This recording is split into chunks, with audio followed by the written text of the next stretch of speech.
Hello everyone. आज हम बात करेंगे किसी भी लोन में यूज़ होने वाले सबसे 3 इम्पॉर्टेंट एग्रीमेंट्स की, जो कि सिक्योरिटी एग्रीमेंट्स होते हैं like mortgage, hypothecation and pledge. अब सबसे पहले हम ये जानते हैं कि लोन में कौन कौन सी पार्टीज़ इन्वॉल्व होती है। अगर हम बात करते हैं लोन की, तो वहाँ पे 2 पार्टीज़ इन्वॉल्व होती है। एक होता है बोरोअर, एक होता है लेंडर। अब बोरोअर वो पर्सन है जिसको पैसों की ज़रूरत है और वो किसी दूसरे पर्सन से या फिर किसी भी फाइनेंशियल इंस्टीट्यूशन से पैसे उधार लेता है और बदले में ये वादा करता है कि आगे चल के वो सारा principal amount along with interest वापस करेगा। वहीं दूसरी तरफ अगर हम लेंडर की बात करते हैं, तो लेंडर कोई भी बड़ा पर्सन, कंपनी या फिर financial institution like banks, Muthoot finance etcetera हो सकते हैं, जिनके पास एक्सेस मनी है और वो बोरोअर को पैसा उधार देते हैं ताकि उन्हें कल को इंटरेस्ट प्लस अपना प्रिंसिपल वापस मिल सके।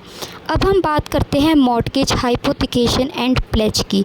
तो अब हम समझते हैं कि मॉर्टगेज होता क्या है। मॉर्टगेज बेसिकली एक ऐसा सिक्योरिटी एग्रीमेंट है जहां पर बोरोअर लेंडर से पैसों के बदले अपने इमूवेबल प्रॉपर्टी के डॉक्यूमेंट्स गिरवी रखता है, यानी कि जो मेन पोजेशन है इमूवेबल प्रॉपर्टी की वो बोरोअर के पास रहती है। पर अगर लोन पीरियड ख़त्म हो जाता है और उसके बाद भी बोरोअर लेंडर को पैसे नहीं पे कर पाता है, तो उस वक्त लेंडर के पास ये पूरा राइट है कि वो उस इमूवेबल प्रॉपर्टी को सोल्ड करके अपना लोन अमाउंट रिकवर करे। अब हम सीखते हैं कि हाइपोथिकेशन क्या होता है। हाइपोथिकेशन एक another type of security agreement है जहां पर बोरोअर अपने मूवेबल प्रॉपर्टी के डॉक्यूमेंट्स लेंडर के पास गिरवी रखता है और बदले में लोन अमाउंट लेता है। यहां पर भी जो पोजेशन होती है वो बोरोअर के पास रहती है जब तक उसका लोन पीरियड चलता है।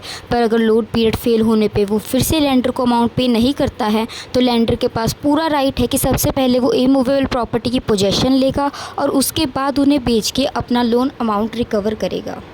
आज की हमारी लास्ट टर्म है प्लेज। प्लेज एक सिक्योरिटी एग्रीमेंट है जहां पर बोरोअर अपना physical possession of movable goods, for example gold etcetera, lender को देता है लोन लेते समय। यानी कि अगर लोन पीरियड ख़त्म होने के बाद बोरोअर अनएबल होता है रीपे करने के लिए लोन, तो लेंडर के पास पोजेशन तो उस चीज़ का ऑलरेडी है, तो वो उसे कभी भी सोल्ड करके अपना प्रिंसिपल और इंटरेस्ट रिकवर कर सकता है। अब हम इन तीनों की ब्रीफ समरी समझते हैं कि इन तीनों में डिफरेंस क्या है। तो सबसे पहले अगर हम बात करते हैं मॉर्टगेज की, तो मॉर्टगेज एक ऐसा चार्ज है जो कि इमूवेबल प्रॉपर्टी पे क्रिएट होता है और इसके अंदर पोजेशन बोरोअर के पास रहती है, फॉर एग्जांपल होम लोन। वही हाइपोथिकेशन में भी पोजेशन जो है वो बोरोअर के पास रहती है, बट ये चार्ज मूवेबल प्रॉपर्टी पे लगता है, ना कि इमूवेबल प्रॉपर्टी पे। फॉर एग्जांपल कार लोन, और कार की जगह हम कोई भी व्हीकल रख सकते हैं जो कि मूवेबल है। थर्ड टर्म हमारी आती है प्लेज। प्लेज के अंदर जो चार्ज है वो तो मूवेबल प्रॉपर्टी पे ही क्रिएट होता है, बट जो पोजेशन होती है वो बोरोअर की जगह लेंडर के पास रहती है, फॉर एग्जांपल गोल्ड लोन।